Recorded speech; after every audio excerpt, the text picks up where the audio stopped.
Hello mga kasipag! For today's video ay magle-labor ulit ako. Kaya naman tara at samahan niyo ako. Let's go!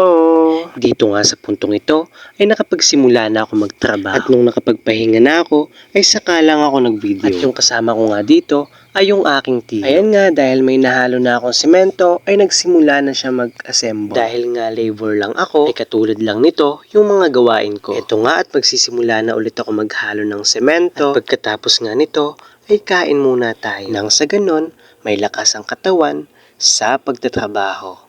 Kasi pagbabalik na tayo sa pinagtatrabahuan natin, kaya naman tara, let's go. Ito nga pala yung natapos namin kanina sa loob ng kalahating araw. At pagbalik nga namin ay panibagong simulain. Dalawa lang nga pala kami dito ng aking tiyuhin. Kaya naman ang mga video ko ay pagkatapos lamang ng gawain. Ngunit hayaan nyo akong dagdagan ng isang ebidensyang na nagpapatunay na labor lang ang aking kakayahan. At nagpapatunay na kahit nasa pinakamababa ka pang sitwasyon o posisyon, ay malaki ang iyong kapakinabangan. Kaya kung isa ka sa nag-iisip na wala kang pakinabang sa isang bagay, yan ay isang malaking kamalian. Oo nga pala, shoutout nga pala sa aking matalik na kaibigan at ang isa ding vlogger ng Dal Gallego na ang pangalan ng kanyang page ay Page ni Marco. Shoutout po sa iyo. Kaya naman kung isa ka sa silent viewer ko, pakishare naman ng video na to. Nang sa ganon ay ma-shoutout kita sa susunod na video. Shoutout din po pala sa may-ari ng bahay na aking pinagtatrabahuhan. At ito na nga, sa wakas ay natapos na din ako magparahalo ng semento. Hollow block na lang ang kulang upang magmukha akong bahay ng insekto. Yun lang po mga kasipag, maraming salamat po sa iyong panonood. Kaya naman sa mga hindi pa nga po pala nakafollow sa ating Facebook page,